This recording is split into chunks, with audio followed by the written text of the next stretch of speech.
In Schreiner University, there's a living center called Delaney Dormitory, which is already known for the suicidal hanging and other deaths occurring from falling down the stairs. On March 5th, 2017, there was a death on the campus of Schreiner University in Kerrville, Texas.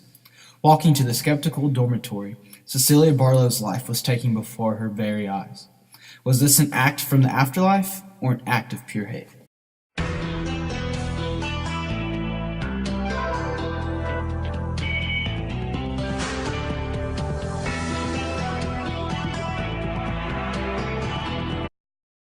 Cecilia Barlow is a loving wife and mother of two, church-going and loving the students she teaches every day. Schreiner University's slogan is "Enter with hope and leave with achievement." And starting work on April 16, 2015, and only working for 2 years, she has brought a new meaning to the slogan in many ways, changing lives one day at a time.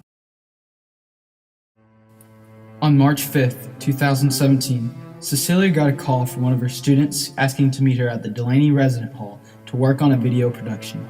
Agreeing, she walked through the front door like many times before, not thinking of anything when her student requested to meet her on the second floor of the resident hall. Walking down the hall, she heard a sound and disregarded the banging on the second floor. Proceeding forward and up the stairs, the student came around the corner.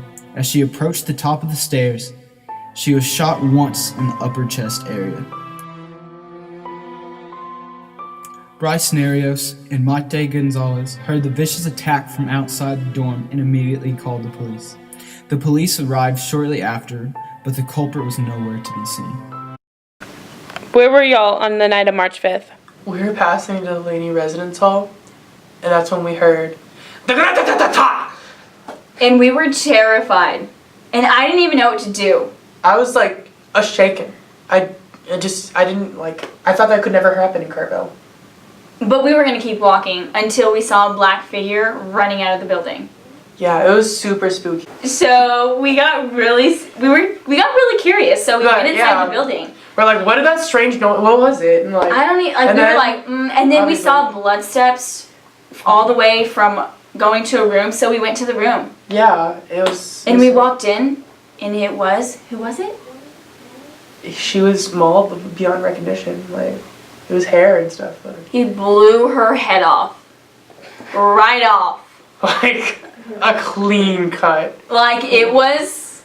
There wasn't even a there head. was nothing left. There was a body. There's meat Just on like head. the window. I don't even think there was brains. They were gone, fam. When I arrived to the scene, it was a bloodbath. Cecilia Barlow's body was found at the bottom of the stairs with a huge indentation in her chest. Blood is one of the most significant types of evidence. Blood can also tell us day and time, type of weapon, movements and positions of these involved, if the assailant was left or right-handed, and if the death was immediate. First thing I realized was the blood smeared on the railing and the footprint in the pool of blood. I then noticed the blood spatter pattern on the walls and floors, where I realized the size of the droplets occurred from a high-velocity weapon and the angle of impact. Then I made the assumption that the murder weapon was a 16-gauge shotgun. I researched who would have done the hateful deed. I looked at all 18 work studies and one caught my eye, Mark Davila. He was fired from the work study and almost expelled for stealing $10,000 worth of CDL equipment.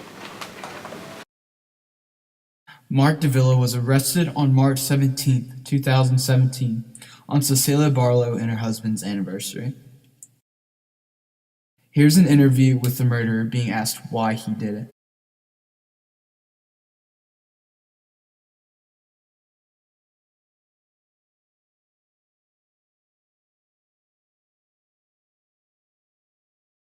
Mark Davila was arrested and sentenced for life, but on April 1, 2017, he escaped prison and now he continues school at Schreiner University and is currently mentoring the STEM Summer Bridge program.